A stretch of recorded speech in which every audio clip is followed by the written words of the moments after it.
Hello everyone, I welcome you all in this C programming and data structures lecture. This is part 5 of reversing a stack using two temporary stacks. So without any further delay, let's get started. In this presentation, we will try to understand the concept of pass by reference in terms of pointers. Okay. Instead of passing the pointer itself to the functions, we will pass the address of the pointers, also called as pass by reference. Understand this, that in this presentation, we will learn what is the concept of pass by reference in terms of pointers. Okay. What do we mean by pass by reference in pointers? Now here, instead of passing the pointer itself, which is pass by value, we will pass the address of the pointers, which is called pass by reference. Let's see one example to better understand the concept of pass by reference in pointers. Let us assume that we are available with this main function and we already know this, that execution always starts from the main function. In this main function, I have declared a variable val, and to this variable val, I'm assigning this value 35. So here is how our variable looks like. Okay, this is the pictorial representation of variable val, and to this variable, I'm assigning this value 35, as you can see this over here. After this, we have a pointer ptr, which is a pointer to an integer. How to read this? Ptr is a pointer to an integer. Now after this step, obviously one pointer is declared and currently there is nothing inside this pointer, right? This pointer is ptr and you can see this is the pictorial representation of pointer ptr. After this, we have the step ptr equal to ampersand val. What do we mean by this? Here we are trying to assign the address of this variable to this ptr. Obviously we can do this, right? Val is a variable of type integer, right? And here this pointer must point to some integer. Therefore we can assign the address of this variable to this pointer. There is no doubt about this. Let us assume that the address of this variable val is 1000. Okay, so we can put this address, that is 1000, inside ptr. And this is possible because we have executed this line of code, that is ptr equal to ampersand val. After this, we have this printf function, and with the help of this printf function, we are trying to print one decimal value. Of course, this means that we are trying to print some integer value, right? And here you can see this is star ptr. What do we mean by this? We are trying to dereference this pointer, right? If we simply write ptr over here, then this will print 1000 instead of 35, but after putting star in front of it, actually we are trying to access what is there inside this address 1000. We know that the address 1000 belongs to this variable. This is the address of this variable val, right? Now with the help of star ptr, we are trying to access this value, and here with the help of printf function, we are trying to print this value onto the screen, and this is how the output looks like. So the output of this program is of course 35, but wait. We are not done with this program yet. After this printf function, we have this change val function as well. Now, as the name itself suggests, we are trying to change the value of this variable, isn't that so? And to this change val function, we are trying to pass this pointer ptr, which means we are passing the value of this ptr. This is passed by value. So here, to this function, we are passing this address 1000, right? And this is how our change val function looks like. I have moved the variables over here at the bottom, and this is our function change val. And you can see the parameter of this change val function. Here we have int star ptr. We have a pointer which is local to this change val function. Remember this, that this pointer is not same as this pointer, okay? They both are different. I have mentioned this already in the previous presentations as well. You must remember this all the time. Here this is a pointer to an integer, of course, because we are passing the address of some integer, right? There must be a pointer which will receive this address. That's why I have declared a pointer which must point to some integer. So here this pointer will receive the address 1000, right? After this, you can clearly see this, that in this change val function, I have declared a variable val2. And to this variable, I'm assigning this value 46, right?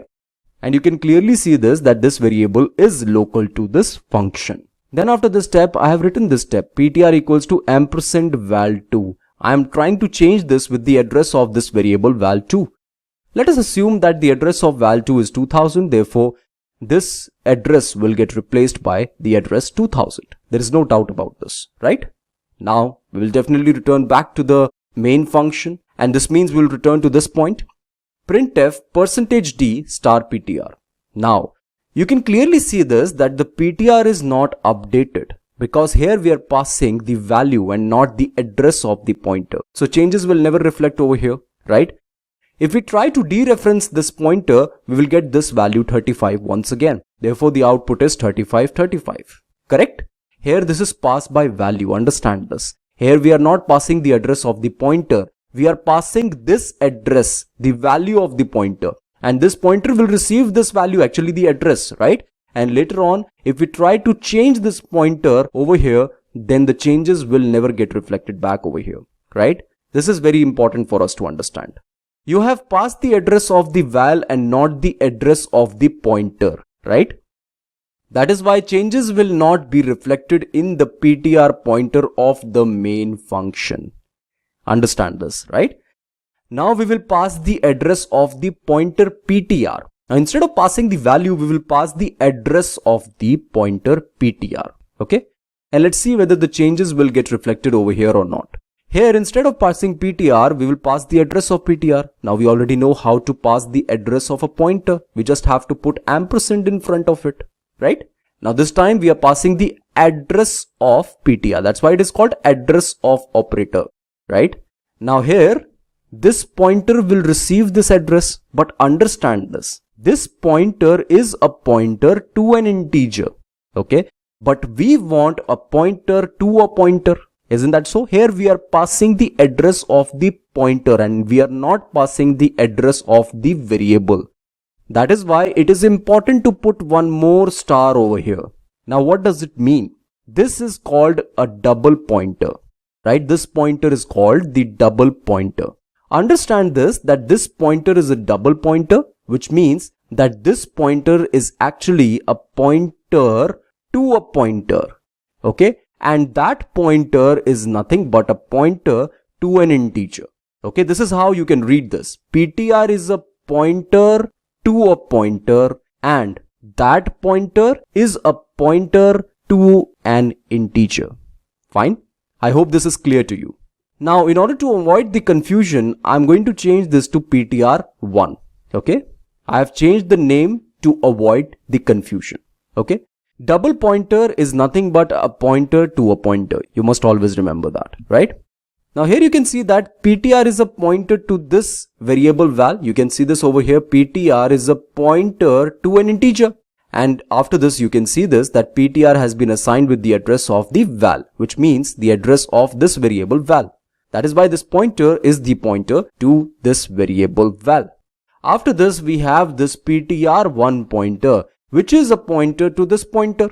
I'm assuming here that the address of this pointer is 500. That is why this pointer PTR1 will store the address 500 because the address of this pointer PTR is 500. Okay. Now here I have declared a variable val2 and I'm assigning 46 to it. This is the pictorial representation of val2. After this, I'm trying to put the address of val2 in PTR1. But this is not allowed because PTR1 is a pointer to a pointer and it is not a pointer to an integer. That's why we cannot assign the address of this integer to PTR1. But here we can put a star in front of this PTR1 and now this is a valid statement because here we are trying to assign the address of this variable val2 to star PTR1. Which means that we are trying to access this pointer through this pointer, star PTR1. PTR1 gives this address and star means dereferencing, which means we will get to this point. That is, we will get to this pointer. And with the help of this PTR1, actually we are trying to access this pointer PTR.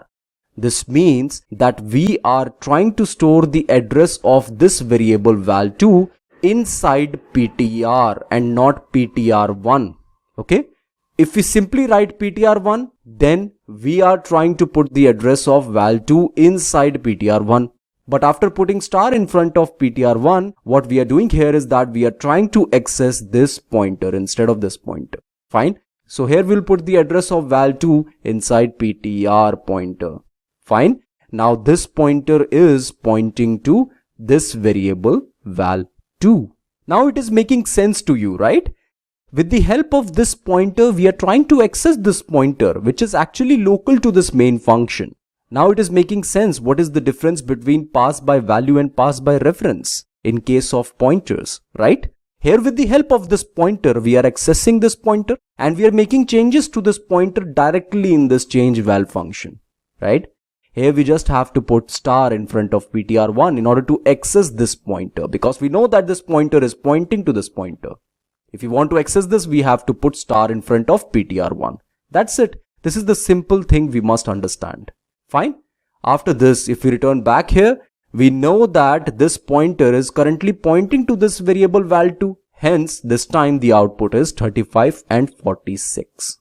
Right? I hope this whole idea of double pointer is clear to you. Double pointer is a pointer to a pointer. You can see this. This pointer is pointing to this pointer. And how to read this? ptr1 is a pointer to a pointer, and this pointer is a pointer to an integer. You can see this. This pointer is a pointer to an integer. Fine. I hope this whole idea is clear to you. Now let's execute this code in code blocks. Here you can see this is the complete code. We have change val function and we have a main function, right? Everything is same as what we have seen in the presentation. Let's execute this code. You can see the output 35 and 46 and process returned 0, which means successful execution, right? In the next lecture, we will apply the concept of double pointers in our program of reversing the stack. Okay. So I'll see you in the next presentation.